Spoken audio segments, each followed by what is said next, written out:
A paz do Senhor Jesus, meus amados irmãos e caros ouvintes. Sejam muito bem-vindos a essa mensagem. É uma alegria estar aqui hoje para refletir junto de vocês sobre um tema de grande importância: resgatando a essência. A Bíblia nos oferece orientações valiosas sobre como podemos encontrar e preservar a verdadeira essência da vida. O versículo que se alinha bem com este tema se encontra em Jeremias capítulo 29, verso 13, onde diz: Buscar-me-eis e achareis, quando me buscardes de todo o vosso coração. Este versículo destaca a ideia de buscar a Deus com todo o coração, indicando uma busca sincera e profunda. Resgatar a essência, seja espiritual ou em outras áreas da vida, começa com uma busca fervorosa e comprometida pelo que é verdadeiramente importante e valioso. O significado da palavra essência. A palavra essência refere-se à natureza fundamental, característica distintiva ou a qualidade mais importante e duradoura de algo. Ela encapsula a ideia central, o aspecto mais puro ou fundamental de um objeto, conceito ou ser. A essência é aquilo que define a natureza única e inalienável de alguma coisa. No contexto filosófico, a essência está relacionada à natureza fundamental e imutável de algo, muitas vezes contrastada com as características externas ou acidentais que podem mudar sem alterar a essência subjacente. Na linguagem cotidiana, a palavra essência também é frequentemente usada para descrever o aspecto mais importante ou característico de algo. Por exemplo, podemos falar sobre a essência de uma ideia, a essência de um aroma ou a essência de uma pessoa, referindo-nos à qualidade mais fundamental ou distintiva associada a esses conceitos. Como a Bíblia demonstra a essência? A essência da criação. Gênesis 1, verso 2. Vamos começar indo ao princípio, no livro de Gênesis. Deus criou o homem e a mulher à sua imagem. Em Gênesis capítulo 1, verso 27, lemos: Criou Deus, pois, o homem à sua imagem, a imagem de Deus o criou, homem e mulher os criou. Aqui encontramos a base da nossa essência. Somos feitos à imagem de Deus. À medida que resgatamos essa verdade, começamos a compreender a dignidade e o propósito que Deus nos concedeu desde o início. A perda da essência. Gênesis capítulo 3. No entanto, a história da humanidade também inclui a queda, como narrada em Gênesis 3. O pecado entrou no mundo e a essência da comunhão perfeita com Deus foi perdida. Mesmo assim, Deus, em sua graça, não nos abandonou. Através de Cristo, temos a oportunidade de restaurar nossa relação com o Pai e assim resgatar a essência original para a qual fomos criados. O resgate através de Cristo. João capítulo 3, versículo 16. Em João 3,16, Jesus nos revela a solução divina para a nossa condição perdida. Porque Deus amou o mundo de tal maneira que deu o seu Filho unigênito, para que todo aquele que nele crê não pereça, mas tenha a vida eterna. Através da morte e ressurreição de Jesus, temos a oportunidade de resgatar a essência da vida eterna, reconciliando-nos com Deus. Vivendo a essência. Filipenses capítulo 4, verso 8. O apóstolo Paulo, em Filipenses 4, 8, nos oferece um guia prático para viver a essência da vida cristã, onde diz: Finalmente, irmãos, tudo que for verdadeiro, tudo que for nobre, tudo que for correto, tudo que for puro, tudo que for amável, tudo que for de boa fama, se houver alguma virtude e se houver algum louvor, seja isso que ocupe o vosso pensamento. Ao focarmos nessas virtudes, resgatamos a essência da vida cristã em nosso dia a dia. A essência da vida está em sermos quem Deus nos criou para ser. Ao nos aproximarmos de Deus através de Jesus, encontramos o caminho para resgatar nossa verdadeira identidade. Que possamos viver de acordo com a essência que Deus colocou em nós, refletindo sua imagem e compartilhando o amor que Ele nos concedeu. O significado de resgatar. A palavra resgatar tem diversos significados, mas em geral ela se refere ao ato de recuperar ou libertar algo ou alguém que estava perdido, em perigo ou sob circunstâncias adversas. Entre tantos exemplos, vou apresentar a vocês alguns dos principais significados. O primeiro, recuperar por meio de pagamento. Resgatar algo, como um objeto ou uma propriedade, muitas vezes envolve o ato de pagar ou trocar algo de valor equivalente para recuperar a posse ou propriedade. Segundo, libertar ou salvar alguém. No contexto de resgates humanos, a palavra pode significar libertar alguém de uma situação perigosa, como sequestro, cativeiro ou perigo iminente. Terceiro, recuperar do esquecimento ou obscuridade. Em um contexto mais figurativo, resgatar pode significar trazer algo de volta à atenção, especialmente algo que estava sendo negligenciado ou esquecido.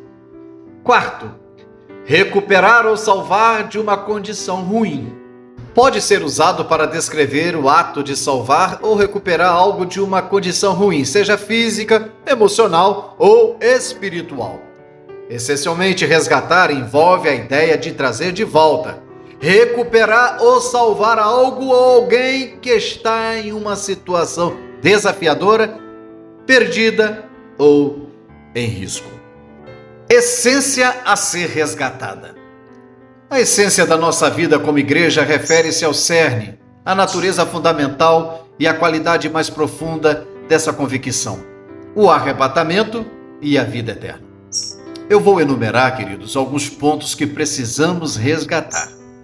A confiança.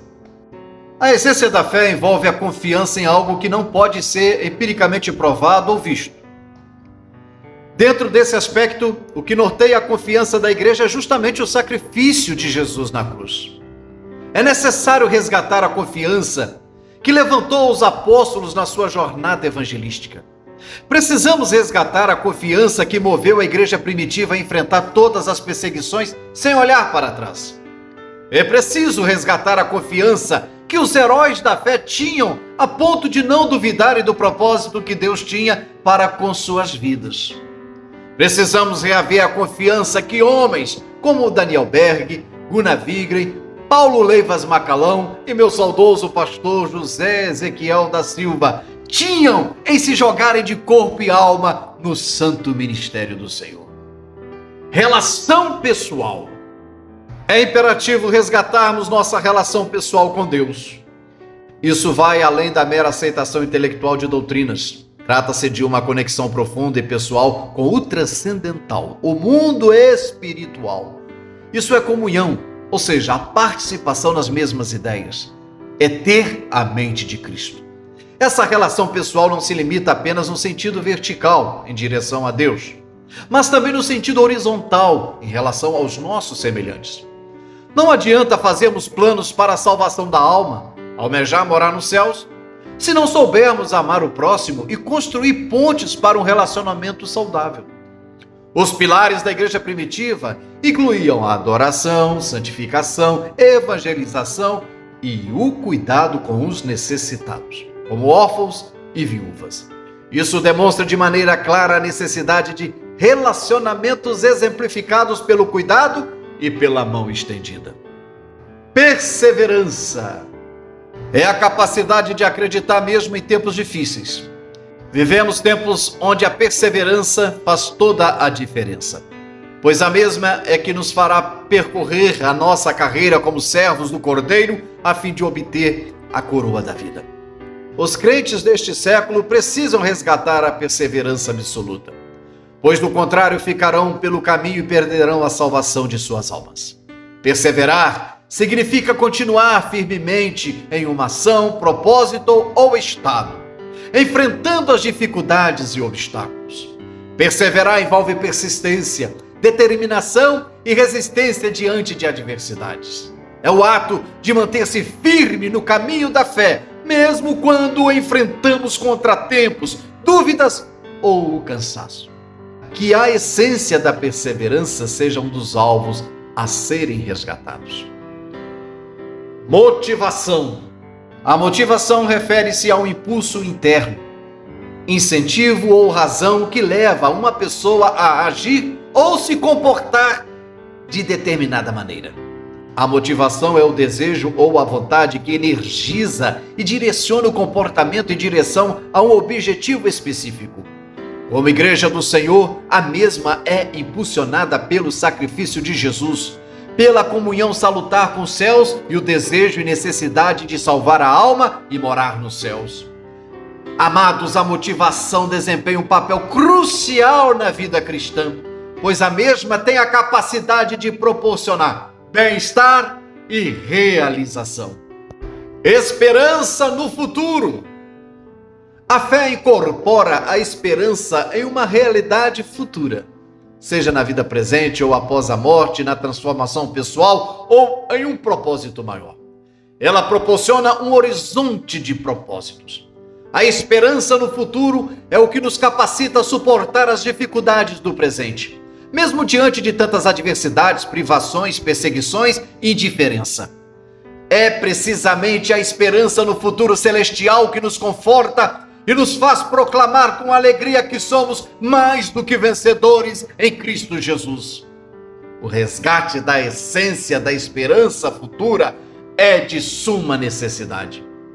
Queridos irmãos e estimados ouvintes, ao abordar este tema, minha mente volta ao passado, mais precisamente ao período em que conheci Jesus no interior de Minas Gerais, na cidade de Cataguases, no ano de 1981. Naquela ocasião, eu, meus pais e meus irmãos fomos convidados por uma prima a visitar uma igreja evangélica, a Assembleia de Deus.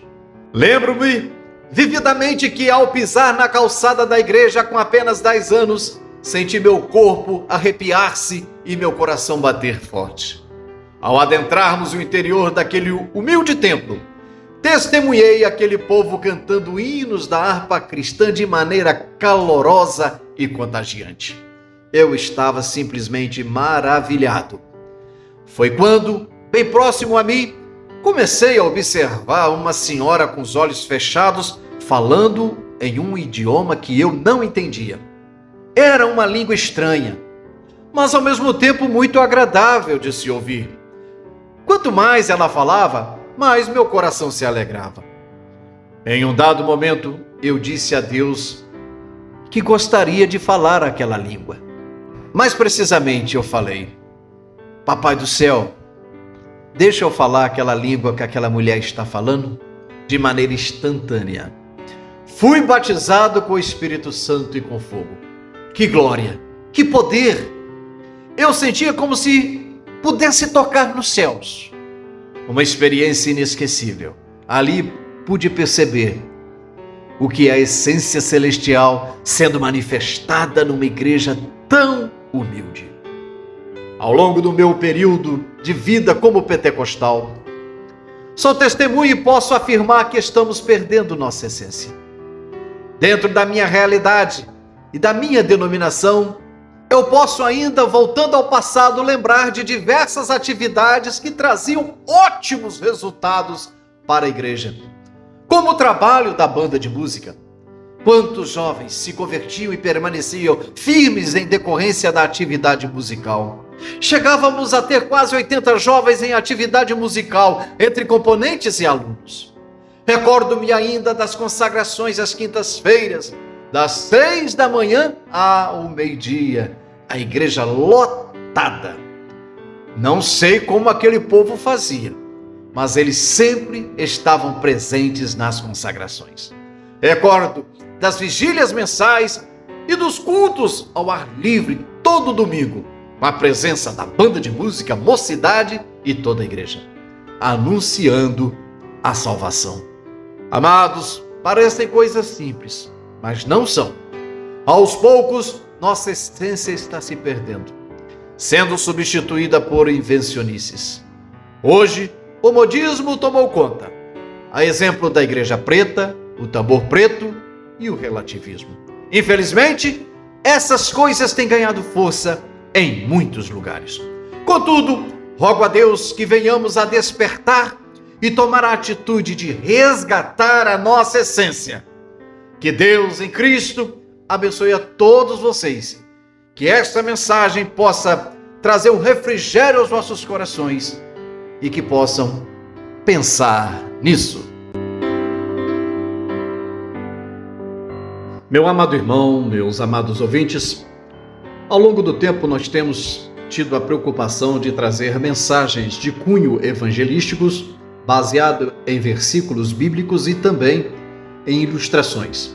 Se você, ao ouvir essa mensagem, sentir tocado, gostou, achou que ela é proveitosa para evangelizar ou para poder ajudar um amigo, um irmão em Cristo, faça o seguinte: compartilhe, dê um joinha, faça a sua inscrição e envie para o seu irmão.